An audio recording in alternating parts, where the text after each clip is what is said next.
What happens when a prince thinks he can bully America's most beloved late-night host? What you're about to witness is one of the most shocking celebrity meltdowns ever caught on camera, as Prince Harry's true colors were exposed in front of millions of viewers. This isn't just another awkward interview. This is a complete character assassination that left Stephen Colbert speechless and the entire studio audience in stunned silence. Make sure you subscribe and drop a comment below, because this story will absolutely blow your mind. The Late Show with Stephen Colbert was supposed to be a routine promotional appearance. Prince Harry had been making the rounds on American television, promoting his latest charitable initiative while carefully managing his public image. The show's producers had briefed Colbert on the talking points, standard softball questions, about his family, his life in California, and his upcoming projects. What they didn't expect was for Harry to arrive at the Ed Sullivan Theater with a chip on his shoulder the size of Buckingham Palace. From the moment Harry walked into the green room, staff members noticed something was off. He barely acknowledged. The production assistants snapped at a makeup artist who suggested a minor touch-up and demanded that several questions be removed from Colbert's prepared list. His publicist, clearly stressed, kept whispering urgent instructions to anyone who would listen about what topics were absolutely off-limits. When Colbert entered his dressing room for their traditional pre-show meet and greet, the tension was immediately palpable. Harry, dressed in an expensive navy suit that somehow managed to look disheveled, was pacing back and forth while scrolling through his phone with an expression of barely contained irritation. "Your Highness," Colbert said with his characteristic warmth, extending his hand for a shake. "Great to have you on the show tonight." Harry looked up from his phone, his eyes narrowing slightly as he took Colbert's hand in what could barely be called a handshake. "It's just Harry now," he said coldly. "And let's get one thing straight before we go out there. I'm not here to be your entertainment. I'm here to talk about serious issues, not to be the butt of your little jokes." Colbert's smile faltered for just a moment before he recovered his composure. As a seasoned interviewer who had handled everyone from presidents to pop stars, he was used to difficult guests, but there was something particularly hostile in Harry's tone that caught him off guard. "Of course," Colbert replied diplomatically. "I've read your talking points, and I think our audience will be very interested in hearing about your work. Though I have to say, a little humor never hurt anyone. It's what makes these conversations memorable." "Memorable," Harry repeated, his voice dripping with disdain. "Is that what you call it when you make fun of my family on national television? When you turn our personal struggles into punchlines for your monologue? Because I've seen your show, Stephen, and I know exactly what you think is funny." The room fell silent except for the distant sound of the studio audience filing into their seats. Colbert's producer, who had been quietly checking her clipboard in the corner, looked up with alarm. This was not the conversation they had prepared for. "Harry," Colbert said, his voice still measured but with a slight edge creeping in, "I think there might be some misunderstanding here. My job is to entertain people, yes, but I also try to have substantive conversations about important topics. If I've said something that offended you, perhaps we can discuss it like adults." "Adults?" Harry scoffed, finally putting his phones down and fixing Colbert with a stare that could have frozen the Hudson River. "That's rich coming from someone who makes a living acting like a child in front of a camera. Do you have any idea what it's like to have your family's private business turned into comedy material night after night? Do you understand the damage that does?" Colbert's producer stepped forward, clearly trying to defuse the situation before it escalated further. "Gentlemen, we're going live in 10 minutes. Perhaps we should focus on the interview ahead." "Stay out of this," Harry snapped, without even looking at her. "This is between me and your boss here. Stephen, I want you to understand something. I didn't come here to play your little game. I didn't come here to smile and laugh along while you treat my life like it's some kind of soap opera for your audience's amusement." "Then why did you come here?" Colbert asked, and for the first time there was a genuine edge to his voice. "Because from where I'm standing, it seems like you came here looking for a fight." Harry's face flushed red, and for a moment it looked like he might actually lose his temper completely. I came here because my publicist told me I had to. Because apparently, this is what passes for serious journalism in America. A comedy show host who thinks he's Walter Cronkite. Walter Cronkite never had to deal with entitled royalty throwing. Tantrums in his dressing room, Colbert shot back, his famous composure finally beginning to crack. The tension in the room was now so thick you could cut it with a knife. Production assistants were glancing nervously at each other, wondering if they should call security or just pretend they hadn't heard anything. Harry's publicist looked like she wanted to disappear into the floor. Entitled? Harry's voice rose dangerously. You want to talk about entitled? You sit behind that desk every night, safe in your little bubble, making jokes about people's real pain. You've never had your life dissected by the media. You've never had every mistake you've ever made turned into front-page news. You've never had to watch your family be destroyed by people like you. People like me? Colbert stood up from his chair, his height advantage suddenly very apparent. Harry, I'm a comedian and a talk show host. I'm not a tabloid journalist. I'm not paparazzi. I make jokes about current events, including public figures, because that's what satirists have done for centuries. If you can't handle that basic reality of public life, maybe you shouldn't have chosen to live it. I didn't choose anything, Harry snarled. I was born into this nightmare, and people like you have made it impossible for me to escape it. Every time I try to build something positive, every time I try to make a difference, there's some comedian somewhere turning it into a punchline. And every time you go on television to complain about your problems, you make yourself more of a target, Colbert replied sharply. You want privacy? Stop doing interviews. You want respect? Stop acting like a victim. You want to make a difference? Do the work without needing a camera crew to document it. The words hung in the air like a slap. Harry's face went from red to white, his hands clenching into fists at his sides. For a moment, everyone in the room thought he might actually take a swing at the talk show host. 2 minutes until showtime, came a voice over the intercom, breaking the deadly silence that had fallen over the room. Harry looked around at the faces staring at him, all of them wearing expressions of shock and disapproval. His publicist was frantically texting someone, probably his management team, while Colbert's producer was clearly calculating whether they had enough time to find a replacement guest. Fine, Harry said finally, his voice low and dangerous. Let's go do your little show, Stephen. But don't expect me to play along with your act. If you want to embarrass me on national television, you're going to have to work for it. Colbert straightened his tie and headed for the door, pausing only to look back at Harry with an expression that was equal parts pity and disgust. Harry, I've interviewed presidents, Nobel laureates, and Academy Award winners. I've never had to work to embarrass anyone. They usually manage that all by themselves. As the studio lights blazed to life and the familiar Late Show theme music filled the Ed Sullivan Theater, Stephen Colbert walked onto the stage with his trademark grin. But those who knew him well could detect the slight tension in his shoulders. The audience erupted in their usual enthusiastic applause, completely unaware of the verbal warfare that had just taken place backstage. Good evening, everybody, and welcome to The Late Show, Colbert began, his voice carrying its usual warmth despite the circumstances. I'm your host, Stephen Colbert, and folks, do we have a show for you tonight? Our guest is Prince Harry, Duke of Sussex, here to talk about his latest charitable work, and, I assume, to not throw any furniture at me. The audience laughed at what they thought was typical Colbert humor, but the joke carried more weight than they realized. In the wings, Harry stood rigid, his jaw clenched as he listened to what he perceived as another slight against him. Ladies and gentlemen, please welcome Prince Harry, Colbert announced, and the audience applauded as Harry emerged from behind the curtain. But something was immediately wrong.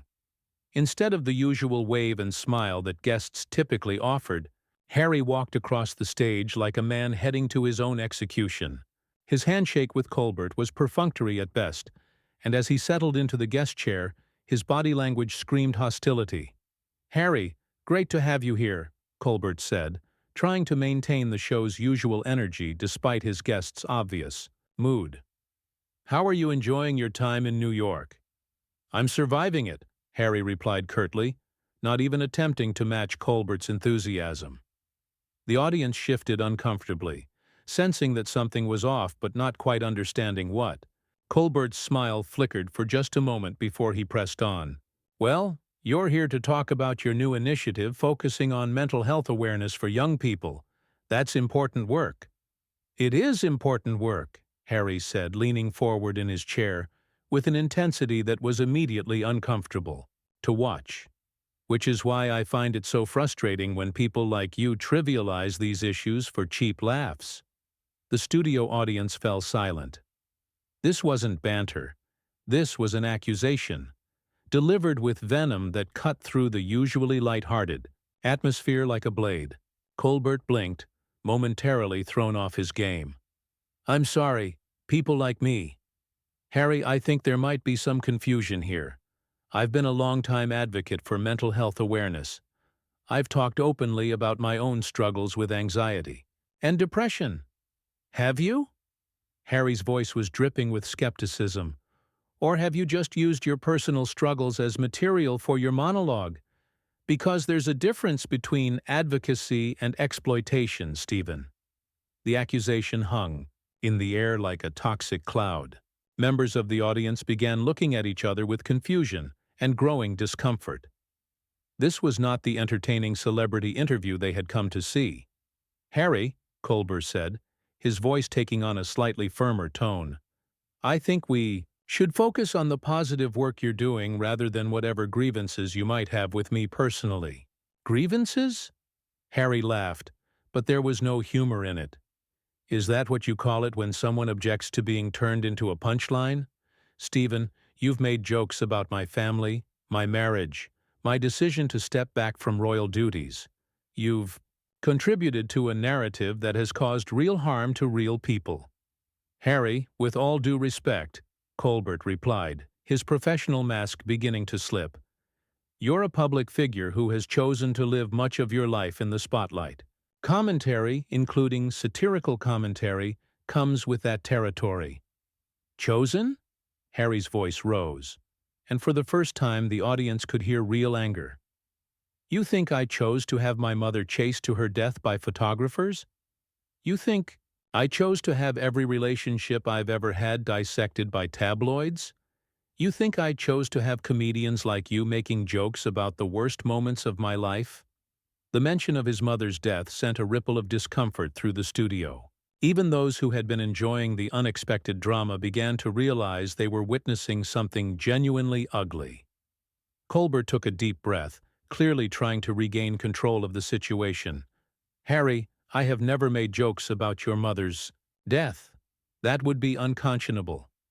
If you're conflating legitimate satirical commentary about current events with something far more serious and personal, then I think you need to step back and reevaluate." "Step back?" Harry stood up from his chair, towering over Colbert, who remained seated. "That's exactly what people like you want, isn't it?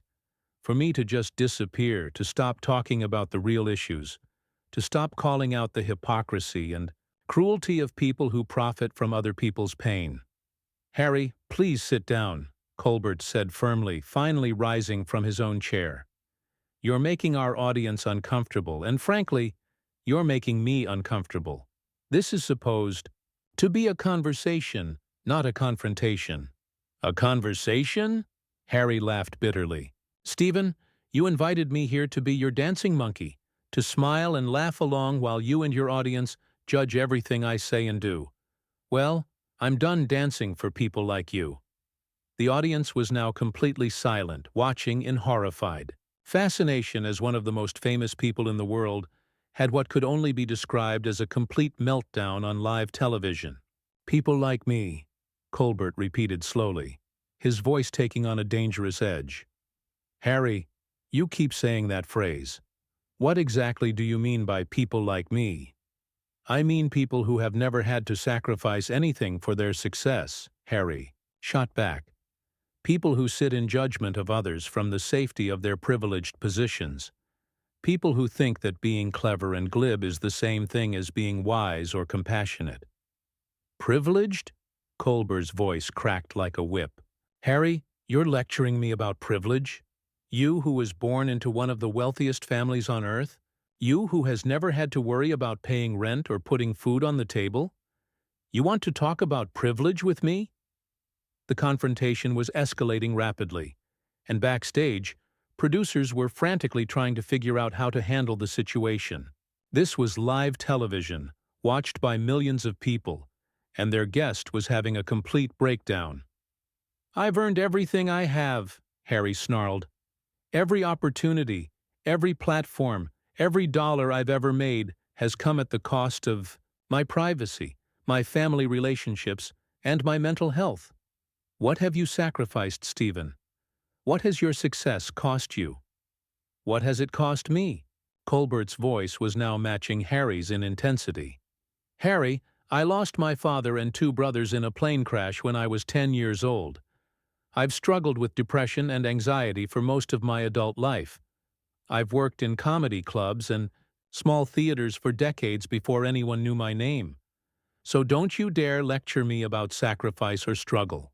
The revelation seemed to hit Harry like a physical blow, but instead of backing down, he doubled down on his aggression. "So you think your trauma gives you the right to profit from other people's trauma? You think your pain justifies making jokes about mine?" "I think my experience gives me perspective," Colbert replied coldly. "And my perspective tells me that you're not interested in having a conversation or promoting your charity work. You came here looking for a fight, and now you're upset that you found one." Harry's face was now flushed red with anger, his hands shaking as he pointed an accusatory finger at Colbert. "You have no idea what you're talking about. You sit behind that desk every night, protected by your writers and your producers and your lawyers, making jokes about people who can't fight back." "Can't fight back?" Colbert's voice rose to match Harry's. "Harry, you're on my show right now, fighting back. You have a platform that most people could only dream of. You have wealth, influence, and access that 99% of the world will never have. And instead of using those advantages to actually help people, you're using them to throw a tantrum on national television." The words seemed to break something inside Harry. His composure, what little remained of it, completely shattered. "A tantrum? You think this is a tantrum? Stephen, I'm trying to hold you accountable for the damage you've done to my family, to my reputation, to my ability to do meaningful work in the world. The only person damaging your reputation right now is you," Colbert shot back without hesitation. The silence that followed Colbert's devastating retort was deafening. Harry stood there, his chest heaving with rage, as the full weight of what had just happened began to sink in. He had come on to one of America's most watched late-night shows and completely destroyed his own reputation in front of millions of viewers. But instead of recognizing the damage he had done to himself, Harry's anger only intensified. "You think this is funny, don't you?" he said, his voice now barely controlled. "You think you've won some kind of victory here. Well, let me tell you something, Stephen. This isn't over." "Actually, Harry, I think it is," Colbert replied, his voice steady but with an unmistakable finality. "This interview is over. This conversation is over. And frankly, your welcome on this show is over." The audience gasped. In the decades-long history of The Late Show, no one could remember a guest being asked to leave in the middle of an interview. But Harry wasn't finished making a spectacle of himself. "You can't dismiss me," Harry snarled, stepping closer to Colbert's desk. "I'm not one of your little comedy writers that you can just push around. I'm a prince, and I demand the respect that comes with that title." "You're a prince?" Colbert's eyebrows shot up in mock surprise. "Harry, you gave up your royal duties. You moved to California. You've spent the last several years telling anyone who would listen that you wanted to be treated like a normal person. Well, congratulations. This is how normal people get treated when they act like entitled jerks on television. The insult hit Harry like a slap across the face. For a moment it looked like he might actually lunge across the desk at Colbert. Several audience members leaned forward in their seats, genuinely concerned about what might happen next. "You don't know anything about me," Harry said, his voice now shaking with fury. "You don't know what I've been through, what I've sacrificed, what I've had to endure. You sit there in your comfortable little world, making jokes about things you couldn't possibly understand." "Harry," Colbert said, standing up behind his desk, "I understand that you're angry. I understand that you feel like you've been treated unfairly by the media. But coming on my show and attacking me personally isn't going to solve any of your problems. It's only going to create new ones." "Create new ones?" Harry laughed bitterly. "Stephen, you've been creating problems for me for years with your stupid jokes and your smug commentary. Tonight, I'm finally fighting back." "Fighting back?" Colbert shook his head in disbelief. "Harry, you're not fighting back. You're having a breakdown. On live television, in front of millions of people. And instead of handling this with dignity, you're making it worse with every word that comes out of your mouth." The truth of Colbert's words seemed to penetrate Harry's rage for just a moment. He looked around the studio, taking in the shocked faces of the audience members, the horrified expressions of the production crew, the cameras that were capturing every moment of his meltdown for posterity. But instead of backing down, instead of trying to salvage what was left of his dignity, Harry doubled down one final time. "You want to see a breakdown, Stephen?" Harry said, his voice dropping to a dangerous whisper. "You want to see what happens when someone finally calls you out for the fraud you are? You hide behind your jokes and your clever little quips, but you're nothing but a bully with a television show. And you're nothing but a spoiled rich kid who never learned how to handle criticism." Colbert shot back without hesitation. "Harry, I've tried to be patient with you. I've tried to give you the benefit of the doubt. But you came here tonight looking for a fight, and now you're upset that you're losing it." "Losing it?" Harry's voice cracked with indignation. "Stephen, I haven't even started fighting yet. You think this is bad? You have no idea what I'm capable of when someone crosses me." The threat was unmistakable, and it sent a chill through the studio. Colbert's security team, who had been watching nervously from the wings, began moving closer to the stage. "Is that a threat, Harry?" Colbert asked, his voice deadly calm. "Because if you're threatening me on my own show, in front of my audience, then we have a much bigger problem than your hurt feelings." "It's not a threat," Harry said, but his body language suggested otherwise. "It's a promise. You think you can humiliate me on national television and just walk away? You think there won't be consequences for what you've done here tonight?" "The only person who's been humiliated here tonight is you," Colbert replied firmly. "And the only consequences are going to be the ones you face for your behavior. Harry, I'm asking you one more time to leave this stage with whatever dignity you have left." "Dignity?" Harry spat. "You want to talk about dignity? Stephen, you've made a career out of destroying other people's dignity. You've turned cruelty into comedy and called it entertainment. Well, tonight, the tables are turned." "Harry," Colbert said, his voice now carrying the authority of someone who had finally reached the end of his patience, "you need to leave. Now, security will escort you out if necessary, but you're not welcome on this stage anymore." For a moment it looked like Harry might actually refuse to leave. He stood there, swaying slightly, his face flushed with anger and humiliation, looking like a man who had just realized he had destroyed everything he had tried to build. "This isn't over, Stephen," Harry said finally, his voice hoarse from shouting. "You think you've won, but this isn't over." "Yes, it is," Colbert replied simply. "Guards, please escort Mr. Mountbatten Windsor off the stage." The use of Harry's legal surname instead of his royal title was a final insult that seemed to break whatever remained of Harry's composure. As security personnel approached him, he turned back to Colbert one last time.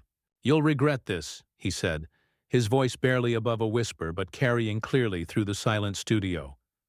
"You'll regret treating me like this." "The only thing I regret," Colbert replied, "is that it took me this long to call you out for what you really are." As Harry was escorted off the stage, the audience sat in stunned silence, unsure whether to applaud or simply stare in shock at what they had just witnessed. Colbert stood behind his desk, his usual composure intact, but clearly shaken by the encounter. "Ladies and gentlemen," he said finally, his voice carrying across the silent studio, "that was not how I expected this interview to go, but I think it was illuminating in ways that none of us anticipated." The audience began to murmur among themselves, processing what they had just seen. Social media was already exploding with clips and commentary about the confrontation, and, within hours, the entire incident would be analyzed and debated across every platform imaginable. "You know, folks," Colbert continued, settling back into his chair, "I've been doing this job for a long time, and I've interviewed a lot of people. Some of them have been difficult, some of them have been unpleasant, but I've never had someone come on this show with such obvious contempt for the very people who made their success possible." He paused, looking directly into the camera. "Harry came here tonight claiming to want to talk about important issues, about mental health and charitable work. But what he really wanted was to settle personal scores and make himself feel better by tearing other people down. And I think that tells you everything you need to know about his character." The audience finally began to applaud, slowly at first, then building to a sustained ovation that seemed to cleanse the studio of the toxic atmosphere that had pervaded it just moments before. "We're going to take a quick break," Colbert announced, "and when we come back, we'll try to end this show on a more positive note. Because despite what just happened here, I still believe that most people, when given the chance, will choose kindness over cruelty, respect over entitlement, and grace over grievance." As the show cut to commercial, Colbert remained at his desk, shaking his head in amazement at what had just transpired. In his decades of television experience, he had never seen anything quite like it. A member of the British royal family had just had a complete meltdown on live television, revealing himself to be everything his critics had always claimed he was. The aftermath would be swift and brutal. Within hours, the confrontation would be trending on every social media platform, with public opinion overwhelmingly siding with Colbert. Harry's reputation, already damaged by years of complaints and grievances, would be in tatters. His charitable work would be overshadowed by his behavior, and his future in American media would be effectively over. But in that moment, as the cameras stopped rolling and the studio lights dimmed, Stephen Colbert could only shake his head and marvel at how spectacularly someone could destroy their own reputation in less than 20 minutes of live television. So there you have it, folks. The night Prince Harry showed America exactly who he really is underneath all that royal polish. What did you think of Harry's behavior? Was Colbert right to kick him off the show? Drop your thoughts in the comments below and make sure to subscribe for more incredible stories like this one. Which celebrity meltdown should we cover next?